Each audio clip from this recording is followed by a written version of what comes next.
How are you all doing tonight? Good. My name is Jason. I'm the Executive Director of the Historical Society. I'm here with Laura Bankert, our Outreach and Events Director. It's good to see you all. How many of you have been to the Historical Society's campus since the renovations? Everybody show of hands. All right. First-time visitors since the renovations. I know you all have been here before, but Peter's first time here, and that's great. We got a few people coming in, and there's plenty of seats in the front if you'd like to sit in the front, or squeeze in the middle.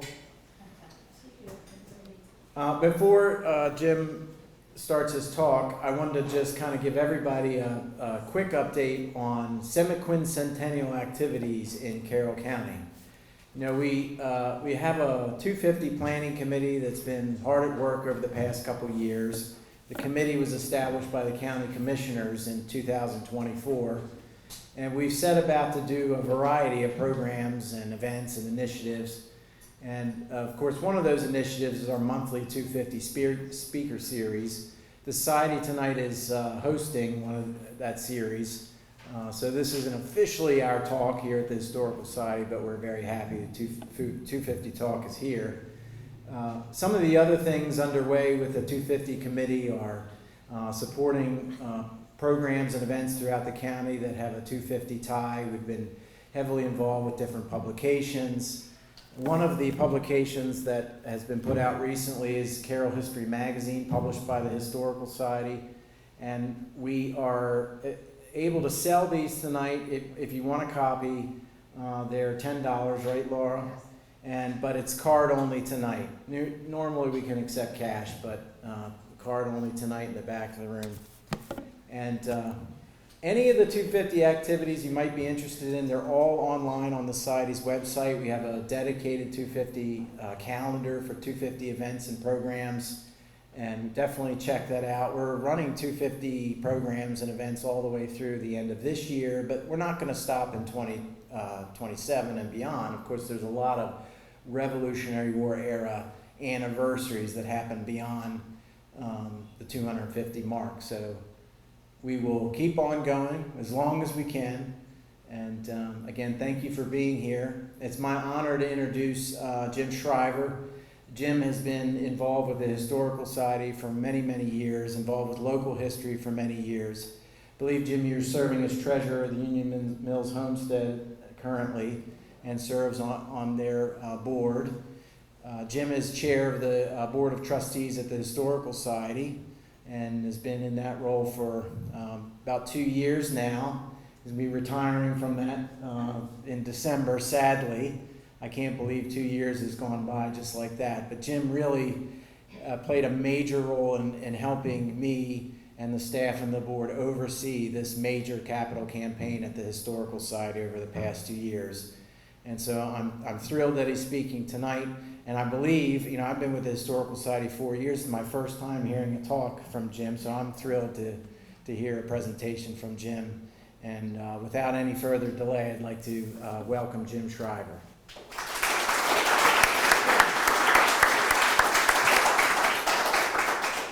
Oh, Jason, thank you for that warm welcome. And I welcome everyone here tonight. I'm glad to see their turnout and people who enjoy hearing about our 250th celebration.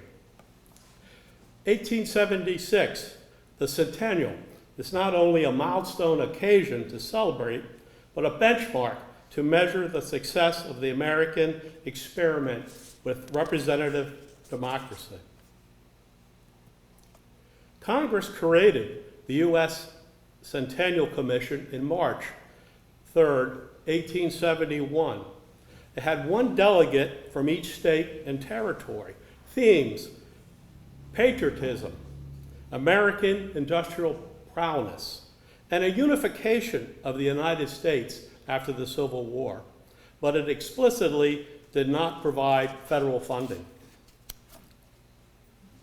Complete name for the International Exposition was of Arts, Manufacturing, and Products of the Soil and the Mine, commonly known as the Centennial. It took 10 years of planning and cost $11 million. there was a debate in Congress and whether to invite foreign countries, as most were monarchies, in contrast to our republic. Eventually, our Secretary of State, Hamilton Fish, sent invitations, and 38 accepted to exhibit. Sponsorship was both by countries, governments, and by private industry, and space was provided either by having your own pavilion built or using the main exposition hall. Without federal funding, there was a need for sponsorships. There were donors, which included churches, colleges, universities, industrial and commercial associations, the Women's Centennial Commission, which raised the most money with a door-to-door campaign, and the federal government only loaning money and became the first creditor. Shares were sold to raise $10 million at $10 a share. Louis Shriver purchased one share.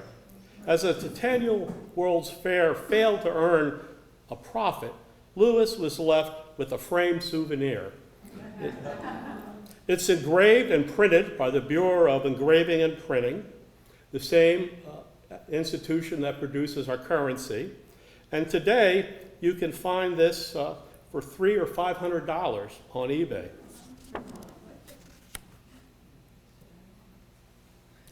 They get 8 stars, as Colorado, the 38th state, earns the nickname the Centennial State and joins the Union. In the New World, only the United States remains a representative democracy in 1876. Canada would not be fully independent from the UK until 1982, even though their process started in 1867. Mexico was under a dictatorship led by Diaz. Haiti, the first revolution to follow the United States, is now run by a strongman. South America has a series of autocratic governments. Progress. In 1776, the population was just 2.5 million. Philadelphia was the largest city with 40,000. In 1876, the population is now 45 million, and Philadelphia has fallen to the second largest city. And you can follow each line to see the advancement in a century and a better life. What I find interesting when you drop to the third slide, in 100 years, even the hogs and cattle are fatter. And just think, you could add a third line for 2026. A complete continental country, the United States with all its states and territories. At a 100-year anniversary of a great experiment in self-government, only 10 to 15 countries have governments that actually function as representative democracies. Most are monarchies or autocratic governments ruled by strongmen. A true representative democracy is rare, defined as having free and fair elections and civil liberties. By contrast, in 2025, worldwide, there are 167 representative democracies out of 195 countries. Battle of Little Bighorn, June 1876, Custer's last stand. The Battle of Little Bighorn demonstrated that though the United States had possession of the continent from coast to coast, it did not have full control. The cultural differences between settlers who wanted farms and ranches and Native Americans who existed as hunter-gatherers would continue for 10 more years. The American Indian Wars would end in 1886 with the surrender of Geronimo and his band of Chiricahua Apaches. With attendance of 10 million, the Centennial Fair ran from May 10 to November 10. Daily attendance was about 50 to 60,000 people. 10,000 people made it from Maryland. but when you add it up, 22% of the population attended the World's Fair. The original concept was to house almost all the exhibits in one major building, similar to the Crystal Palace of the 1851 London Great Exposition. It proved to be too costly. Instead, the main designer, Herman Schwartzman, chose 5 buildings to represent the exhibit. The main exposition hall, Memorial Hall, Machinery Hall, Agricultural Hall, and Horticultural Hall. 26 states participated. The Deep South, recovering from the Civil War, opted not to participate, except with the exception of Mississippi. The size of the fair, 285 acres of Fairmont Park was used for the fair, with 250 additional pavilions or other buildings. 7 miles of avenues and walkways,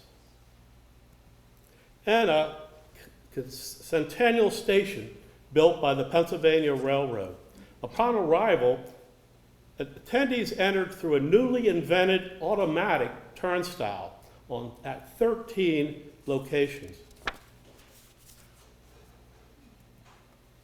38 countries accepted, but only 15 provided their own pavilions. And there were 40 buildings for commercial enterprises and community service groups. According to the New York Tribune, May 18, the buildings and grounds are so large, a daily large attendance does not produce a crowd. This great concourse at the gates melts away into the vast houses. Every man has breathing room. Admission was just 50 cents a person. Of course, wages in 1876 were typically $1 a day.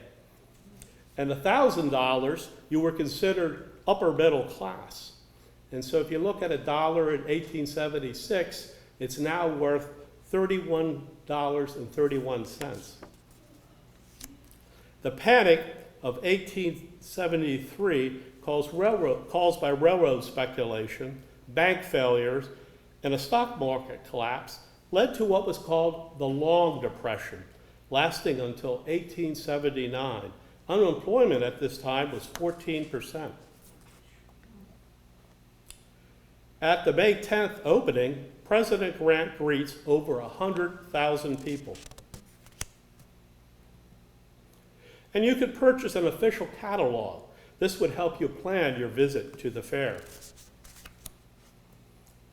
Widely distributed magazines highlighted and promoted the Centennial Fair. 160,000 foreign attendees arrived by steamship. Steamships burned bituminous coal, commonly called soft coal.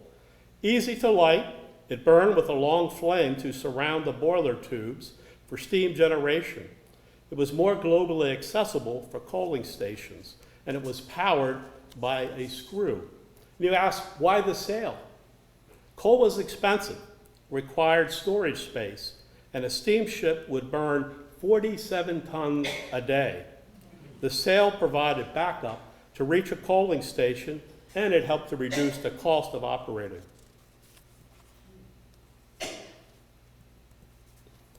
Steam-powered riverboats provided another form of transportation, with docks all along the Schuylkill River, using the familiar paddle wheel. The majority of the entrances were on the Schuylkill River side. And Philadelphia was very accessible by water. Transcontinental Railroad, the Union and Pacific Railroads joined at Promontory Summit 7 years ahead of schedule, May 10, 1869. So the original target was for the Centennial. Here's an example of a ticket you could purchase round trip to connect on this Transcontinental Railroad. Advertisement from the Baltimore Sun for both railroad and steamship travel to Philadelphia for the World's Fair. Railroads tended to be less expensive. Western Maryland Railroad issues a round trip from Westminster to Philadelphia for 40 cents, and that ticket was good to use for 15 days. Pennsylvania Railroad ran excursion trains every half hour from Baltimore, New York, and Pittsburgh. The Philadelphia and Reading Railroad had a temporary station to help transport the large volume of attendees. Pennsylvania Railroad Station opened May 10, 1876, and closed November 10, 1879, only running the 6 months of the fair. This large building made of wood was dismantled and the parts were sold off. Philadelphia expanded their trolleys and streetcars with low fares that were 7 cents, and they were integrated with the rail lines with more than a dozen rail terminals. You had the option of a horse-drawn trolley or a dummy steam engine. The dummy steam engine was hidden so as not to scare horses on the streets. Centennial monorail, another invention of the World's Fair. It was called the Safety Elevated Railway, and it was only 500 feet long. It connected the agricultural and the horticultural halls. For 3 cents, you got a 2-minute ride, and people referred to it as the one-legged railroad, but it did run without any incidents.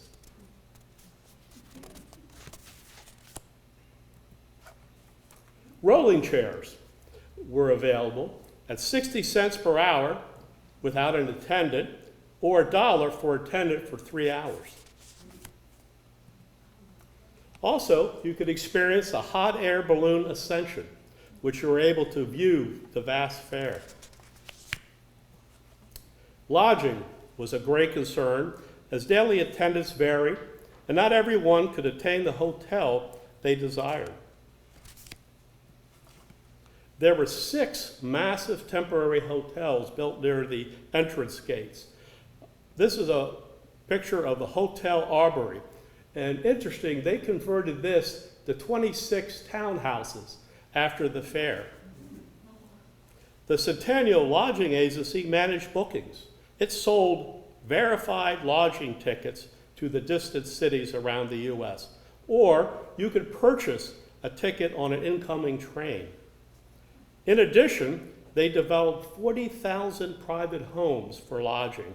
They inspected them and made sure that they would offer 2 meals a day. The average cost was about $5 a day for lodging. For $2 per night, you could stay at a hotel located at a further distance and travel by trolley or private carriage. You could send a telegram from an office at the fair for your private carriage, much like a precursor for having an Uber app on your cell phone.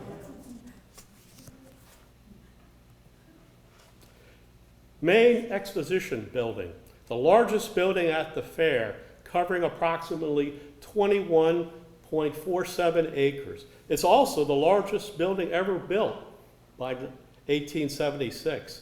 It was constructed of wood and iron and housed exhibits from both the U.S. and foreign companies.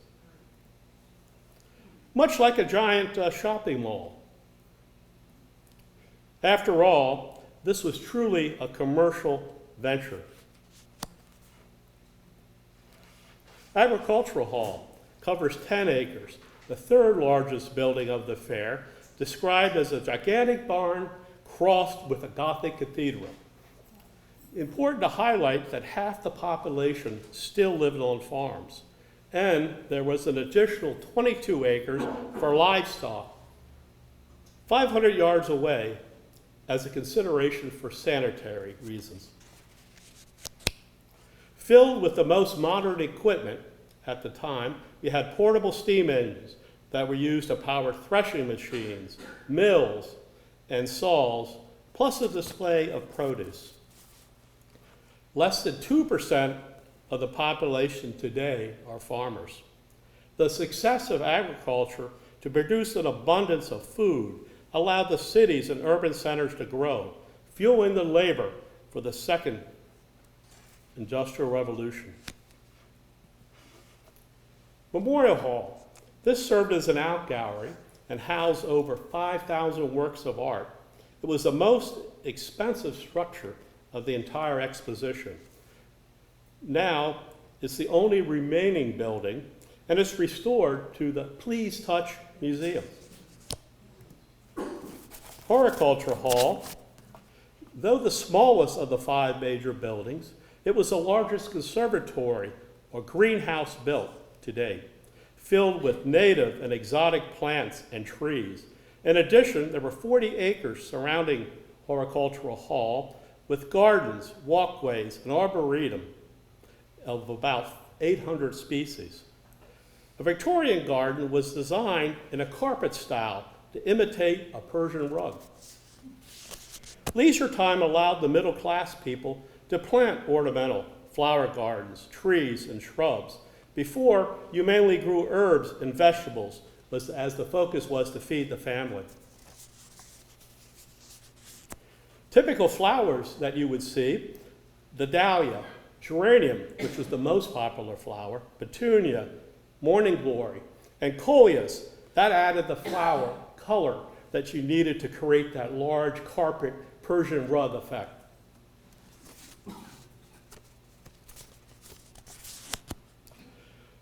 This grand Victorian building of glass and iron was almost not completed as the Centennial was running out of money. The solution: host a dinner party in the unfinished building and invite President Grant and all the Washington dignitaries. After a tour of the building in its state of incompletion, this led to an appropriation of $1.5 million, which actually turned out to be a loan, and later a Supreme Court decision verified that. It was planned as a permanent building for Fairmount Park. It was built with a commanding view of the Schuylkill River in a part of the city of Philadelphia. The building lasted until 1955. After Hurricane Hazel in 1954 demolished most of the building, they tore the rest down.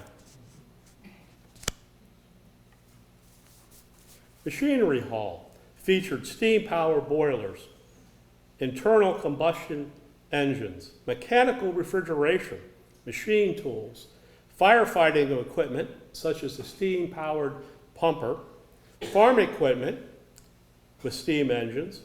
Also, it was really the era of steam, coal, and iron. It had railroad equipment, and for printing, both paper and press equipment, you had electricity by batteries and by generation. Machinery Hall's centerpiece, the coreless engine, described as an athlete of steel and iron, not a superfluous ounce of metal on it. It generated 1,400 horsepower and helped power the machinery within the hall. Women's Pavilion. Chair Elizabeth Duane Gillespie was the great-granddaughter of Benjamin Franklin. It was showcasing women's ingenuity. This was the first separate building dedicated to women's achievements at a World's Fair. It was organized, funded, and managed by a committee of women. The Women's Pavilion included inventions such as the dishwasher, self-heating iron, interlocking bricks, emergency flares, and a portable 6-horsepower steam engines. There were over 70 patented inventions in the Women's Pavilion, as well as domestic arts. There was no inclusion of suffrage or the temperance movement at the Women's Pavilion. However, Susan B. Anthony led a protest group to Independence Hall on July 4th and presented the Declaration of Rights of Women of the United States, demanding full civil and political equality. And of course, there was the Department of Public Comfort, a place you could leave your coat, your baggage, have a lunch counter, barbershop, restrooms, and many other amenities. 23 years after Commodore Matthew Perry sailed into Tokyo Bay with American warships to force a trade treaty, Japan had the largest overseas exhibit with a pavilion, bazaar, and traditional Japanese house built without nails. The mysterious Orient fascinated fairgoers. Maryland Pavilion, also known as the Maryland House, is a Victorian stick-style layout blending English Tudor and Swiss chalet elements. It's 900 by 60 feet in size. It's interesting what was included in their exhibits. A land patent signed by Lord Baltimore, mounted red jungle fowl, the ancestor of chickens, a frame print of the gamecock, a broken horse hoof, still a mystery to me, it's something I have to find out, and a 30-foot skeleton of a baby blue whale, decoys, boat noddles, cast iron Newfoundland retriever, eel trap, Wyndham's camel locomotive patent model, silver punch honoring Colonel Armstead, hero of Fort McHenry, silver teapot, cream pitcher, and 2 salt cellars that were owned by Samuel Chase, Maryland's signer of the Independence document, ceremonial cane that was a gift to General Grant by the ladies of Baltimore, and shoe buckles from Charles Carroll. After the World's Fair, the Maryland Pavilion was moved in sections to Druid Hill Park. And today it houses Maryland Zoo's education department. After my talk, you might want to compare Maryland's exhibits to what we are exhibiting for $250 to see the difference in perspectives. Entertainment. You have music from bands, choirs, symphonies. Richard Wagner was paid $5,000 in gold for the Centennial Inauguration March. And of course, there's American patriotic music just for the occasion. Inventions of 1876, the telephone was a star. There was also a carbon button microphone, mimeograph for office copies. I think we were still using that in grade school. 4-stroke engine, an adjustable alarm clock, typewriter, and mechanical calculator. Thomas Edison, though not that prominently featured at the fair, was inspired to open Menlo Park Laboratory in 1876. He displayed an automatic telegraph system, electric pen to make stencil copies, which eventually became the forerunner of the tattoo machine, and the quadruplex telegraph. You could send 4 messages on a single line. Bananas made their official debut at the World's Fair. They cost 10 cents. They were wrapped in tin foil, and they were eaten with a knife and fork. Bananas then became globally the #1 fruit, when you don't count tomatoes. And in the United States, we consume 27 to 28 pounds per person, or about 90 bananas per year.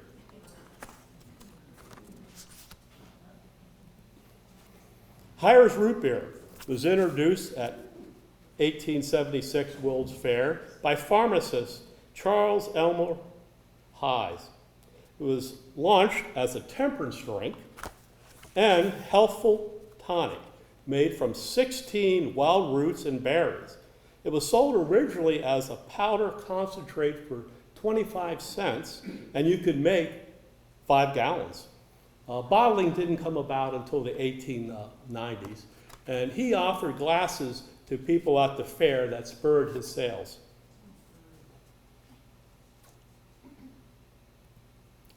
And of course, Heinz tomato ketchup got wide recognition at the fair.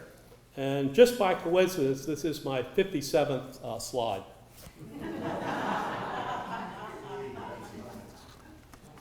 Restaurants.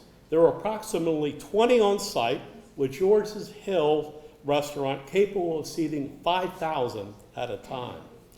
There were many complaints about high prices, but then again, the fair charged 50% for all your profit. There were 6 high-end white tablecloth restaurants. Of course, if you plan to visit a high-end restaurant, you want to be dressed in your finest, following the fashion of the day. A 3-piece suit for gentlemen with a frock coat, a stylish form-fitting dress with a bustle for ladies. This replaced the hoop skirt of the Civil War era. And for a much cheaper lunch, you could go to a place like the Lafayette Lunch Garden, and you look at the prices they offer. I still think that a pint of champagne, bouchée de foie gras for $2 is probably a little expensive. Many attendees experienced their first unique pastries and coffee. Many fairgoers avoided restaurants and used concession stands. Popcorn was a favorite. Sodas became all the rage as the Tufts, manufacturer of the Arctic soda machine, had concessions for the entire fair. The machine produced carbonated water to which you added a syrup. Flavors included lemon, orange, strawberry, sarsaparilla, wild cherry, and ginger, and it cost you 50 cents. Or you could choose an ice cream soda for 10 cents. Equipment sales skyrocketed after the fair, and his largest machine had 120 spigots.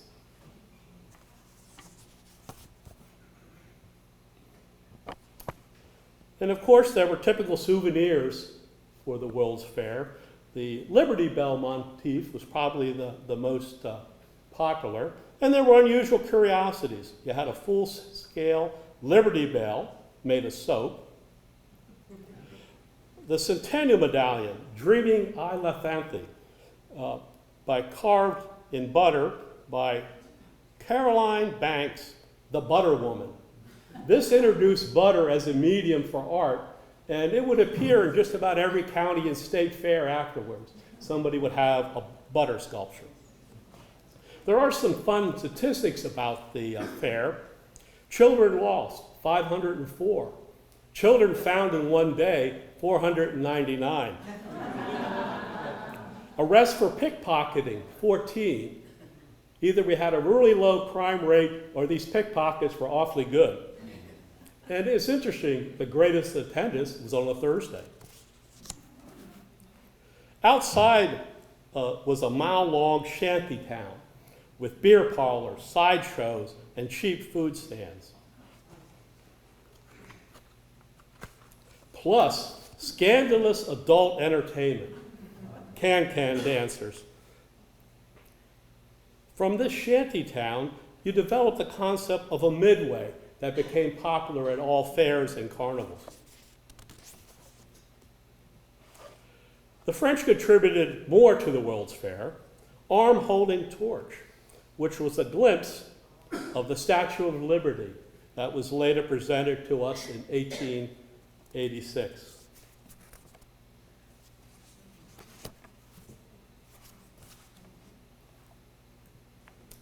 One of the many commercial buildings, the Shoe and Leather Pavilion, was 314 by 160 feet. It featured finished goods and manufacturing techniques. Displayed in this building was the award-winning oak sole leather from Texas hides by A.K. Shriver and Sons. They wanted a bronze award, awarded by and designed by Henry Mitchell in its original leather case with purple velvet. Purple symbolized luxury, prestige, and high status, making the fitted leather case a dignified royal container for an international award. The World's Fair awarded only one medal, and it was bronze, and it weighed a hefty 9.5 ounces. There were a total of 250 judges working at the World's Fair. About half were from the United States, and the half were from foreign countries.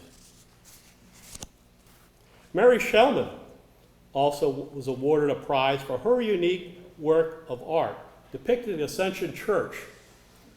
It's made from moss, bark, twigs, and pebbles. It is considered that it was earned international praise. For today, it's here for your viewing. Typically, it will be displayed in the Mary Shellman room.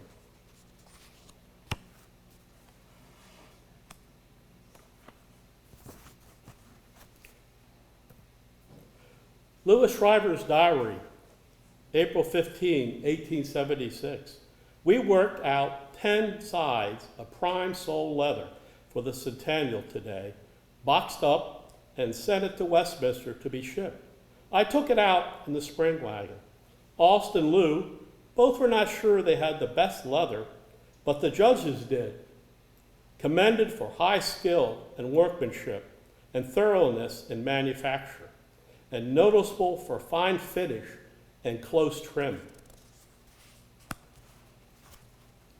The tanning process required oak bark that was ground, and you extracted a tanning liquid from that bark that was provided by oak trees. You kind of leached that bark, and you created a liquid that they referred to as liquor. To infuse the liquor into hides by soaking it in vats, and tanning binds protein with leather to make it more durable. By 1862, they were using a steam-powered mechanical mill. If you notice, this horse-powered one was considered a model for the tanning industry and kind of reminds you of a coffee grinder.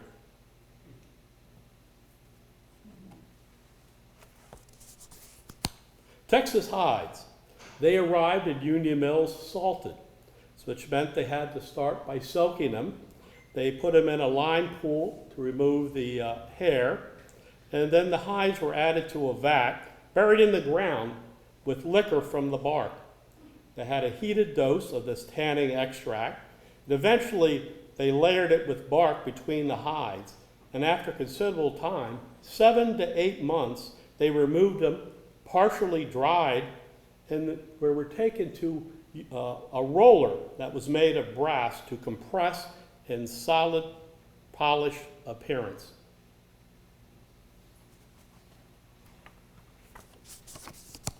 The tannery was modernized in 1862 with the addition of a steam boiler and mechanical equipment powered by the steam.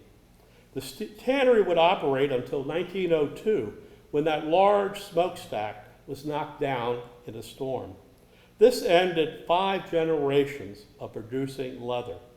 Ironically, the first Andrew Shriver to arrive with his family, when his son died, he became an apprentice at a tannery to learn making leather and making shoes. And that was along the Schuylkill River. The family, according to Louis Shriver's diaries, visited the exposition in June, calling it our Centennial trip. He remarked it would take a whole summer to do the show full justice.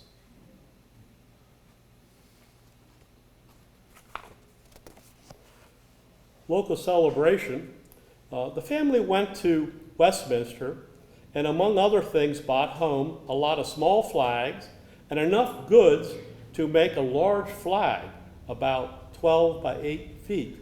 We are all getting to work on it, and in 3 hours had it finished and swung between the house and mill, and the small flags were left on the fence post. Today, that flag is displayed, not the original, but the reason for the flag between the house and mill. July 4th, according to Lewis, we ushered in the day at our place with a number of rounds from our guns. Local keepsake from the Centennial was sent to Florence Weaver, Uniontown, from Nellie. Wishing you were here to behold the grand sight, which I am unable to describe. Notice the stationery is typed, and this is in the Historical Society's collection. Grand local celebration. It was planned with a grand procession featuring young ladies in appropriate costumes to represent all 13 colonies, states, and territories. They were accompanied by 100 young men. Also, the Masons, Old Fellows, Grangers, Knights of Pythias, United Order of American Mechanics, trade unions, encampments, which are another degree of Odd Fellows, Sons of Temperance, and Red Men, plus the citizens of the many districts accompanied the procession.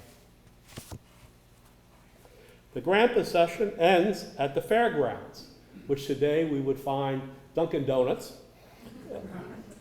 And the program includes the Star-Spangled Banner, which is not yet our national anthem, which wouldn't happen until 1931.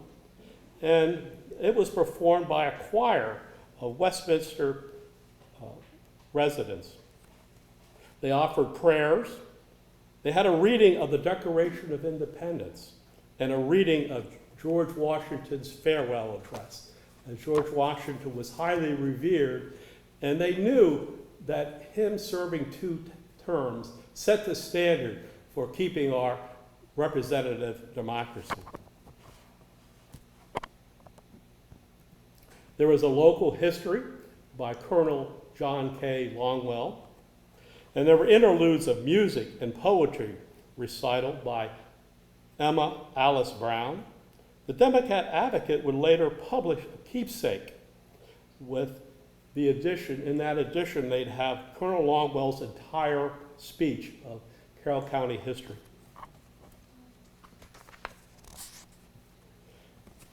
And the evening ended with a grand illumination of the town. Now, all the brass bands of the county were invited. As the fair ended, the United States would experience the closest ever presidential election, with a special commission from Congress ultimately deciding the president as Rutherford B. Haynes. It's rumored that a backdoor deal to end Reconstruction supposedly swung the vote his way, and he did withdraw the last federal troops from the South in 1877. In conclusion, the United States has hosted more than 24 World's Fairs since the first one in 1876, with the last, the World of Rivers, Fresh Water as a Source of Life, in New Orleans in 1984. And only 3% of the population attended, or $7 million, and it ended up in bankruptcy. Think of the impact of World's Fairs. Perhaps you've attended one of the World's Fairs. Maybe you can sing "It's a Small World" with all the verses in all the foreign languages. Or maybe you visited Tomorrowland at Disney and would see the progress of Carousel, the Carousel progress. Certainly you have experienced some of the products and inventions that debuted at the World's Fair: the Ferris wheel, dishwasher, x-rays, ice cream cones, the zipper, television, the Ford Mustang, Cherry Coke, and touchscreen. Epcot evolved into a platform modeled after the 1964 World's Fair upon the death of Walt Disney. The London Times sums up the 1876 Centennial World's Fair. The American invents as the Greek sculpted and the Italian painted, It is genius. And I'd like to thank Mimi Ashcroft for suggestions and research that led to a lot of the interesting facts I found, plus Paul Ledbetter, our librarian at the Helen A. Gorman Library, who helped me uncover the local traditions and some of the artifacts associated with 1876. And I thank you for your attention, and if you'd like to ask a question, I'll try to answer it.